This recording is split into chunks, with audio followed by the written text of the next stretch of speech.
So my name is Sachi Patel. On behalf of the Oxford India Society Speaker Series, I would like to welcome the audience here today, welcoming the students of Oxford University who have assembled here, and also our special panellists who have joined us for this wonderful event on the changing tides of UK-India relations. Last year, the UK and India commemorated 70 years since partition. Britain has had long and complex ties to India. As Brexit looms, as discussions surrounding Brexit plans escalate, what does Brexit have in store for UK-India relations? Today we are joined by a panel featuring distinguished speakers to examine the opportunities as well as the hurdles to a prosperous UK-India partnership for post-Brexit Britain. So before we begin, I'll give a brief introduction to each of the speakers. We are joined here again by Ambassador Mr. Dinesh Patnaik, who was gracious enough to join us here last term. He is a career diplomat of the Indian Foreign Service with experience of over 25 years serving in posts in New Delhi, Geneva, Dhaka, Beijing, Vienna, Cambodia, Morocco, before assuming charge as Deputy High Commissioner in London in October 2016. We also have the Right Honourable Patricia Hewitt, who has had a long, distinguished career in government, business and the non-profit sector. In 2009, she was appointed Chair of the UK-India Business Council, a post she held for approximately 8 years. We are also joined by Lord Jitesh Gadhia, who is a reputed British investment banker and the youngest member of Indian origin in the House of Lords. Lord Gadhia has also provided significant input on strengthening UK-India relations, accompanying delegations to the subcontinent with Prime Minister Theresa May, former Prime Minister David Cameron. He's also a member of the UK-India CEO Forum. We also have Lord Bilimoria, who is a member of the advisory board here at the Oxford India Centre for Sustainable Development. He's also the founder of Cobra Beer and the founding chairman of the UK-India Business Council. And in 2014, he was announced as the Chancellor of the University of Birmingham, where they recently launched the Indian Institute. We're also joined by Mr. Khaitan, who is the Senior Partner at Khaitan Legal Associates. Khaitan is also an alumnus of the London Business School, co-founder of the India Business Forum at the Business School, which encourages cross-border investments to and from India. And finally, a few words for our special moderator this evening and co-host for the event, the Principal of Somerville College, Jan Royall. Jan Royall has held a distinguished career in politics, notably becoming Chief Whip in the Lords, appointed to the Privy Council, and in 2008 becoming the leader of the Lords and a member of the Cabinet. And last year became the new Principal here at Somerville College. I will now hand over to Jan Royall to commence proceedings for today's events. I will ask everyone to share a warm round of applause to welcome our panellists. Thank you. Being the India College with very strong links dating back to pioneers like Cornelia Sarabji and Indira Gandhi.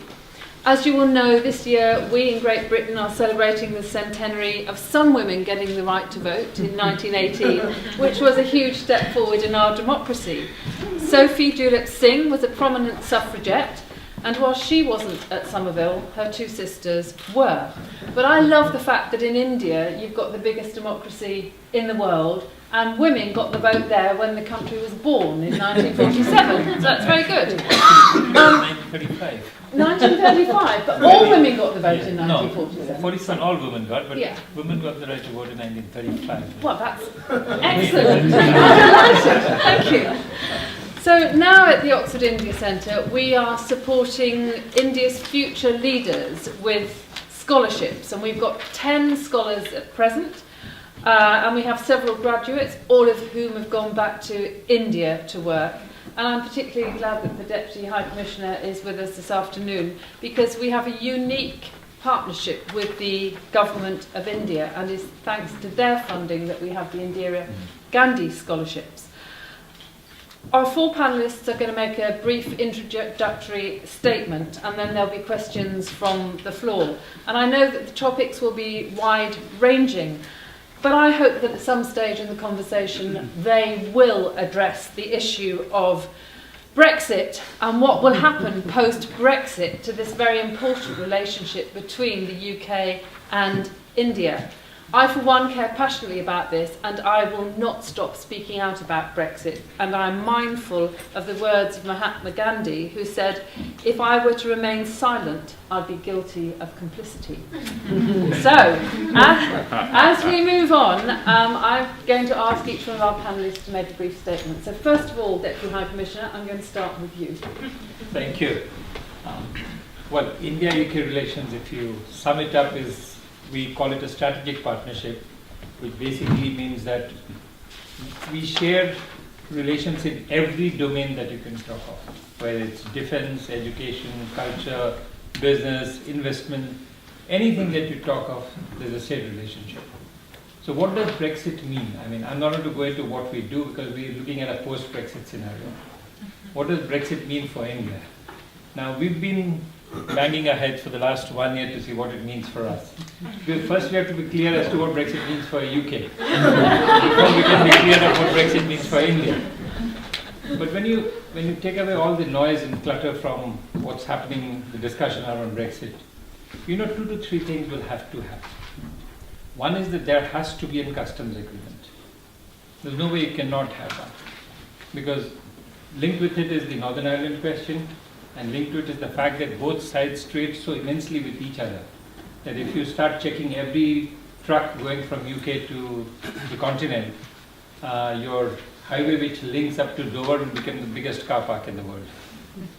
It's just not possible. You'll have to have a customs agreement. How the contours happen is a different matter. You will have a security relationship, and you will have a relationship when you have to be with the Committee of Nations around the world, which is through the WTO and through the UN. Now, how does it affect us? Now, with India, there are 2 basic ways I look at it. One is the political relationship between both countries, and the other is the economic-commercial relationship. Let's do the economic and commercial first. Economic and commercially, we have a great relationship with the UK. UK is the 3rd, sometimes the 4th largest investor in India. India is the 3rd largest investor in the UK. We are actually the 2nd largest job creator in the UK. Our trade relations, which had come down slightly, have gone up again.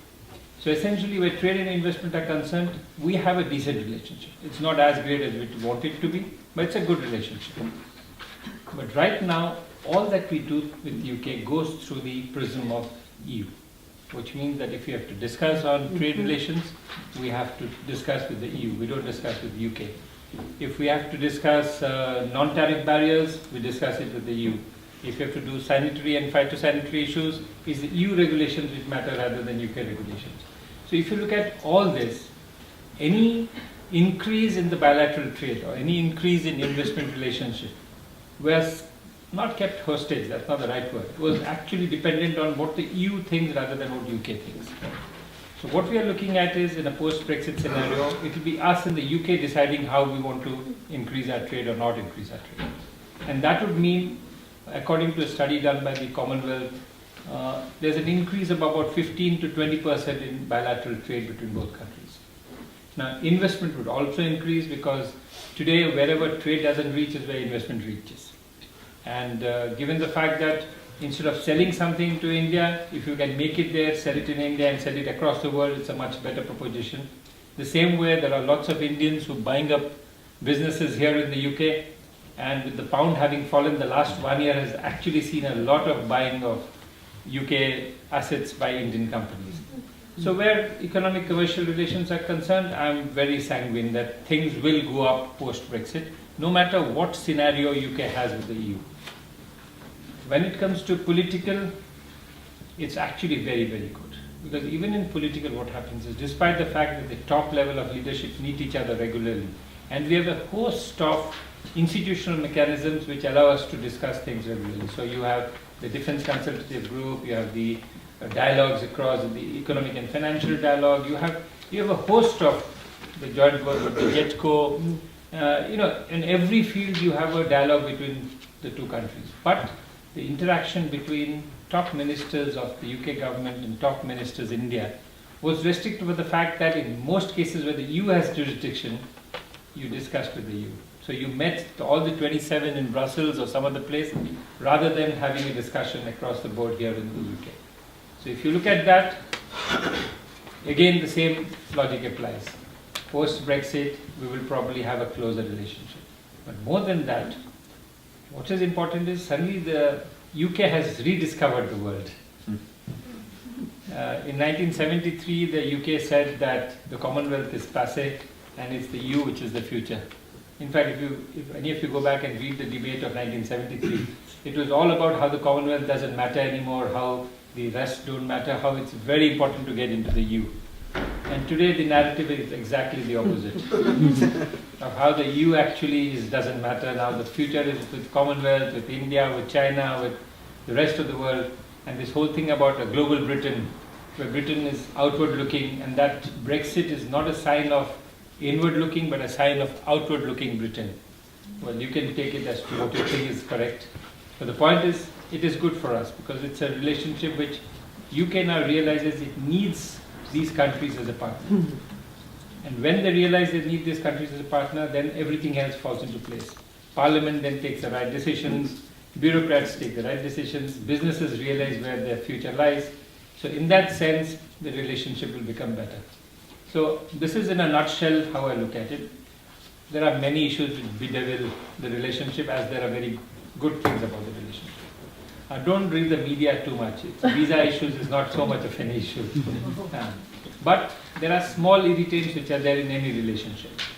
Comes from political irritants, which is the UK sometimes plays a very balancing role between us and our neighbour, which sometimes makes it difficult for the UK to come out fully into having a complete political dialogue with us. On business and trade, there are conservative issues on which UK has certain restrictions. So all these things together are something we are discussing. So for example, on the economic and commercial side, what we have decided is a post-Brexit, we need to be ready to take advantage of the fact that both of us can discuss things with each other. So we've started a joint working group to look at the trade between both sides, to see where the bottlenecks are, where the opportunities are. Similarly, in every other field, whether it's in defense, cybersecurity, terrorism, you name it, in everywhere we're discussing to see what can we put in place in a post-Brexit scenario which will be beneficial to both sides. So if you ask me, I'm very positive of how India-UK relations will look after Brexit. Thank you very much indeed. Brexit is one of the extraordinary things. That referendum result was, I think, wholly unexpected to both sides of the debate. But one of the extraordinary things that happens, that is happening now, which I just wanted to allude to, is the fact that India, which historically in the modern era has been quite protectionist, is now led by a Prime Minister and a government who are absolutely opening India to the world, supporting the WTO, calling for an open, rules-based, effective global trading system. And on the other hand, the United States, historically the champion of the WTO and of international global trading agreements, is led, of course, by an absolutely overt and committed protectionist. Now, I voted against Brexit, campaigned against Brexit. I'm sorry that it is happening. But whether or not it happens, and I guess there is still a question mark there, and regardless of the terms on which it happens, we as a country need to be trading more. We need to be trading more with the rest of the world, including our European friends and partners. We absolutely need to be trading more and have an even stronger economic relationship with India, which for at least the last 2 decades has been the most exciting knowledge-driven economy in the world, and is growing and has this extraordinary young population and an extraordinary future ahead of it. And as the economic centre of gravity in the world shifts from west to east, and it is shifting extraordinarily extraordinarily fast. Britain absolutely needs to be connected with India and those other critical points of growth and of innovation around the world. It's key to our businesses, but it's vital for much wider reasons as well. I mean, I have long believed in the power of trade to spread prosperity, and of course there are frictions, there are winners and losers, and we might want to come back to some of those issues because you have to do all kinds of other things as well. But this is not just a question of commercial relationships and economic ties. It is also about the huge benefit that happens when there is a free exchange of ideas and of people around the world. And you can look back. I spent an hour in the Ashmolean this afternoon on my way to Somerville. You can look back over millennia and see that the periods, the historical periods that were most fruitful for people were those when there was that kind of exchange. So in Mr. Modi, who of course will be here in April for the Commonwealth Heads of Government meeting, we have a champion of an outward-looking India and of global relationships. In the UK, we also have a government committed, and we've heard very consistent statements on this, to a globally open and outward-looking Britain. So, assuming Brexit happens, and depending on the terms of Brexit, there is certainly potential for a free trade agreement, or these days it would probably be called a comprehensive economic partnership agreement, between Britain and India. And as the Deputy High Commissioner has indicated, there's a lot of preliminary work and ground clearing going on with that as a possible outcome. But what we have to remember is that these days, trade between countries, certainly trade between Britain and India, is much more about services than it is about goods. And of course trade in goods is important, and that's about tariff barriers and all that stuff, but a lot of that's been dealt with over the years. Trade in services is really where modern economies are going. And trade in services, although of course some of it, an increasing amount of it, can be done digitally, trade in services is also about the temporary movement of people. It's about students coming from other parts of the world to study here in Britain. It's about British students going to study themselves internationally. It's about tourists and visitors coming here. It's about Indian IT professionals coming here for a couple of months, a couple of years, to deliver consultancy services. It's about British lawyers, architects, many other professionals going, possibly, to India or to other parts of the world to sell and deliver services.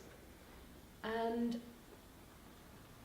Jitesh, forgive me, but I think there is sometimes a mismatch, if I can put it that way, between the government's commitment, which I believe is genuine, to an open trading, a globally open trading relationship, a Britain that is a leader in free and fair trade around the world, and our actual stance on short-term migration.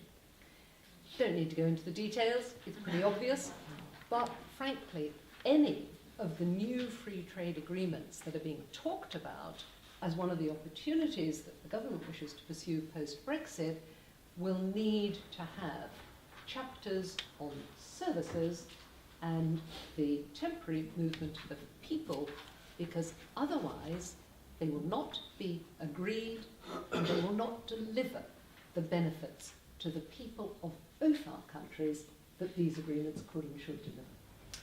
Thank you. So, Jitesh, what do you think?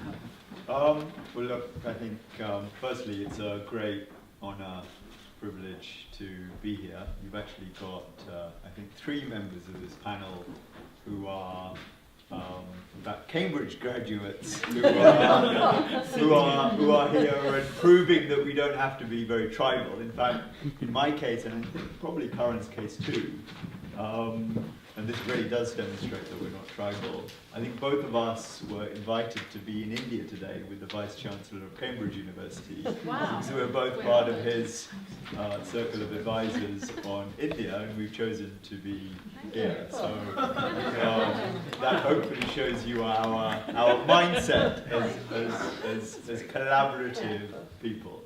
So both Dinesh and Patricia have covered a lot of ground. I think we're in a, and actually I don't think there's virtually anybody on this panel who did want Brexit to happen. So I think we have another piece of unanimity here. I take the view that we will probably not be able to reverse what is a gratuitous political accident, put it in those terms. So really what we need to focus on is engineering a soft landing for a hard Brexit, effectively. And that will take a number of elements. Dinesh talked about the customs arrangements, and I think that will increasingly feature as a very important part of the dialogue and the transition, again, which is being discussed right now with the EU. But I think the other aspect of this soft landing is how do we get into a position where, if we're destined for a Canada-style free trade agreement with the EU, which will put up some barriers sadly, some barriers to trade with with a region that accounts for 44% of our exports. How do we ensure that we focus on areas that currently, the Commonwealth only accounts for 8% of our exports. And obviously India represents half of that population of 2.4 billion, which the Commonwealth, 53 countries do. How do we get in a position how we accelerate that? And I take the view that although, free trade agreements do get discussed a lot, India only has 9 FTAs, none of them really with any developed country. They're mainly regionally with the ASEAN countries. Although India is in a very good position to try and push hard for free trade agreements, actually, frankly, if I were sitting in their position, I would play off the UK against the EU. And they will. The reality is that we shouldn't actually get too obsessed by it, because anybody who has been involved in business, as I have, and there are other people in this room who have, including Karen and various people on the panel, it's really your competitiveness that determines your trade, not deals done by politicians. And really what we should be doing, like Prime Minister Modi is doing in India, where the ease of doing business ranking has gone from 130 to 100 with the aspiration to go to 50. We should be driven by an agenda around our competitiveness. And that is the tragedy of Brexit, in my view, is that at a time when we should be talking about the skills that we need in this country, the infrastructure that we need, the housing that we need, that we are obsessed, sadly, with this agenda, when actually there are other things, more fundamental things that drive our competitiveness. I think, and it just to stir it a bit and to have an honest dialogue around this, I think there is an asymmetry in the UK-India relationship. I think for the UK, India is a priority. I've worked, I think, as was mentioned, very closely with the former Prime Minister, David Cameron, and I can absolutely vouch that for him, India was an absolute priority. And he, you know, on becoming Prime Minister in the first month, he actually led a large delegation to India. He consistently followed it up. It was absolutely, genuinely a priority for him. And I was pleased that Theresa May also made the same gesture when she became Prime Minister. Her first visit as Prime Minister was to India. So she followed it up to an extent. But on the Indian side, I think we have to be honest. India has a lot more options. It has a lot more suitors. Let's put it that way.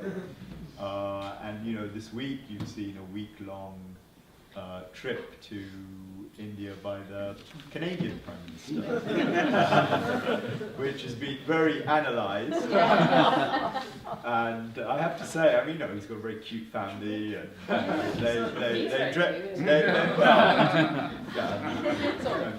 wouldn't say that, but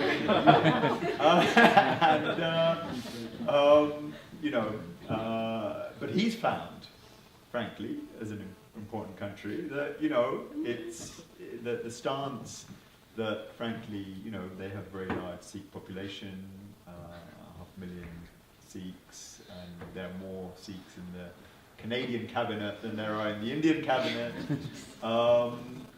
He's having some challenges about how he is presenting himself in India, given his own domestic agenda. We are probably in this, I would say, in the second grouping as far as India is concerned geopolitically. We're not in the, we're not a Japan, which is in the top tier. We're not a, Israel has leaped into the top tier. The US, inevitably China to an extent. And the one thing, that does differentiate us, which we shouldn't forget, is the thing that everybody calls the living bridge. And having 1.5 million British Indians here, I think, does differentiate us. And particularly, and I think relevant to this audience, is young professional Indians. Because if you look at the data that the Cabinet Office published as part of its Ethnicity Facts and Figures website, which is a very welcome transparency of data, 32% of British Indians work in professional industries compared to 20% in the rest of the population. And if you take, if you look at the metaphor of a living bridge, it's always that, any civil engineer will tell you it's the load-bearing elements rather than the decorative elements that are the most important part of that bridge. And to me, the young professionals are the structural elements of the living bridge. And I think that is something that we absolutely need to focus on going forward. And I'm delighted that in the leadership of the Indian High Commission, we actually have people like Dinesh who have focused on it. In fact, just yesterday, I was attending a panel discussion specifically aimed at young Indian professionals, and we happened to be discussing cryptocurrencies. And very well attended. And you can see that actually, I think, and it goes back to Patricia's comments about the people to people, and the enabling people to freely move between, or more freely move between countries. That, I think, for two countries where more than 60%, in our case 80% is services of GDP, India at 60%, this is a very important part. Our people, the human capital is really the engine which is determining the future of both the UK and India, and we've got to focus on it. Thank you very much.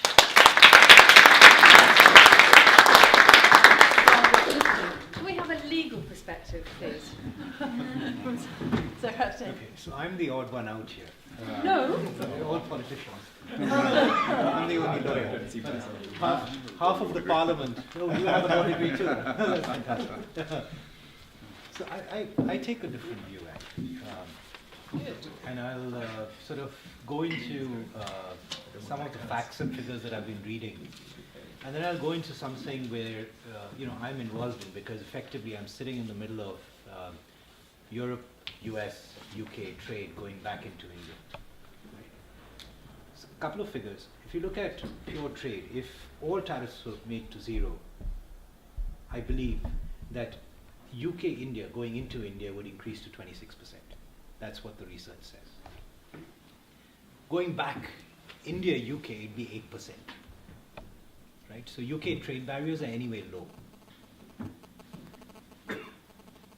It was mentioned that basically you're looking at services, and the opening up of the services market will actually increase trade.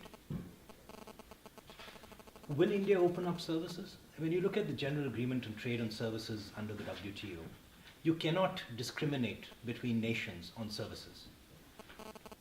So India is committed to opening up certain sectors as far as services is concerned. The Prime Minister has gone on record for legal services. I can't see education opening up because it's a political minefield, though there has been a committee that has been formed by the government to review it, but I find that taking that through Parliament is going to be extremely difficult.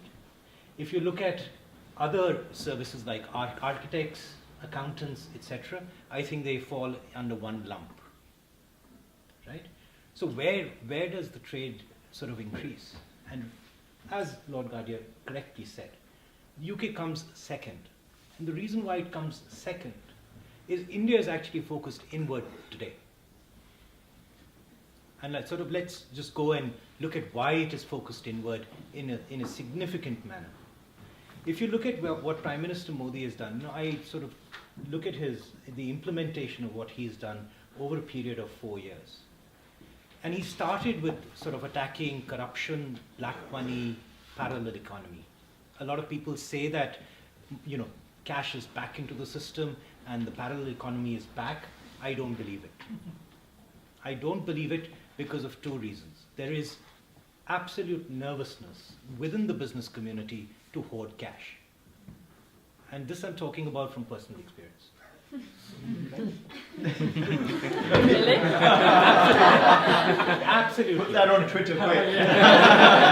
Absolutely. There is absolute nervousness to hoard cash after demonetization. It is not going to happen. Right? The second thing that is going to happen, that has happened in India, is the enforcement of contract. If you look at the change of the Arbitration Act, the Insolvency Code that has come in, the manner in which business is being done in India today, there's a complete change. I had an out-of-body experience sort of 6 months back where a client came in and told me, can you please look at this contract? I expect it to be enforced. Right?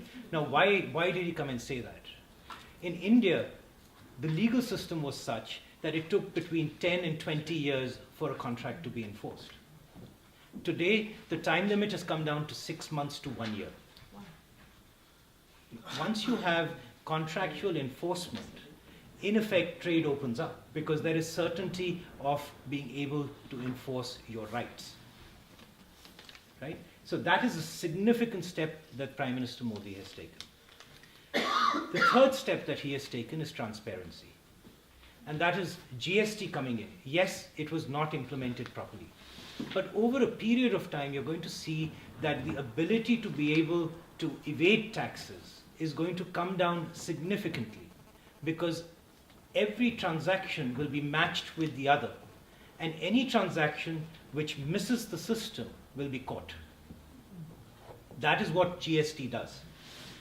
In addition to that, what GST does is something that is very progressive from a tax perspective because it's a tax on consumption. So that, you take, for example, when I see the bill in a restaurant, right? Today, when I pay my bill, I look at 21% GST.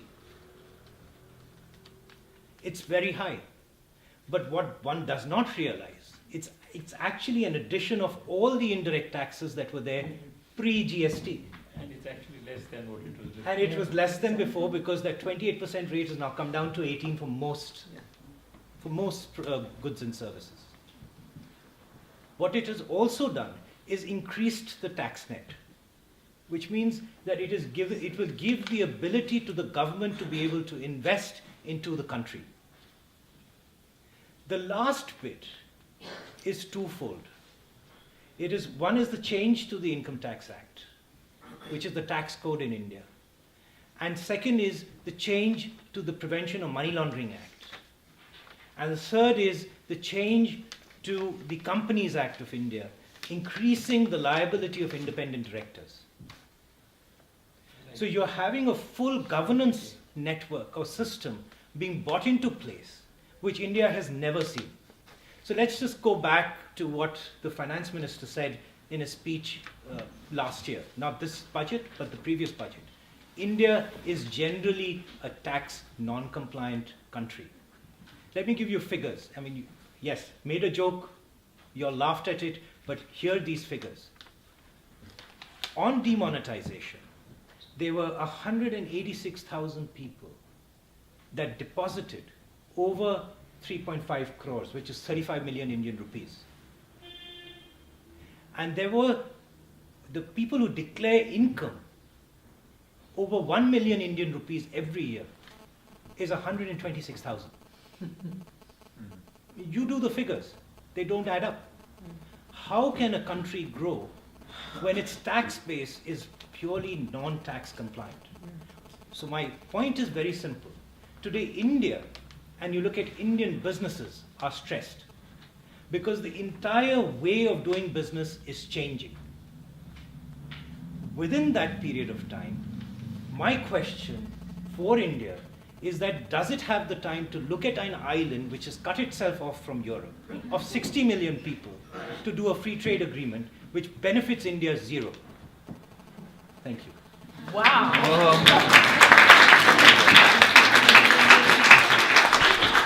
One of our younger members. I was one of the handful of youngest when I joined. I'm still one of the youngest.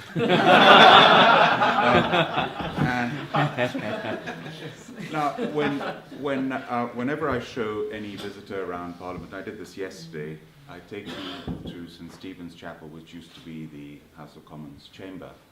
And there is a painting set in 1614 with Sir Thomas Roe presenting his credentials as the first British ambassador to the Mughal Emperor Jahangir. So the relationship is very old. It's a strong, long-standing relationship. And thank you, Jan, for inviting me here. Thank you, Sarah. It's always wonderful to come back to Somerville. I'm very proud of my association with Somerville. And of course, seeing those two portraits of Margaret Thatcher and Indira Gandhi is just quite something. Although I'm from the other place, I am actually very proud this year to be a fellow at an Oxford college. So I'm the Bynum Tudor Fellow at Kellogg College, so I'm delighted to be here as an Oxonian this year. My message is that this relationship is a long-standing relationship. But let's put it into context. Here we are at Oxford, the oldest university in Britain, and Cambridge, both of them 800 and 900 years old. Nalanda University in India was closing down when Oxford and Cambridge were opening up. I mean, that's how ancient India is. And my message is one of collaboration. And my wife is South African, and there's an African saying that if you want to go fast, you go alone. If you want to go far, you go together. Yeah. And the collaboration power that exists between the two countries is phenomenal. Patricia and I sat on the UK-India Roundtable. The things we achieved, the research collaborations through the UKERI initiative is now in phase 3. And in my role as Chancellor of Birmingham, I went to India with Joe Johnson, the university's minister at that time, and we illustrated there the power of collaboration where Birmingham is partnering at the moment with the Punjab University.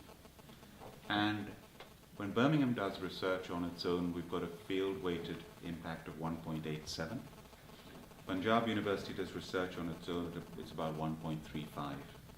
When we do collaborative research together, the research papers are rated at 5.3.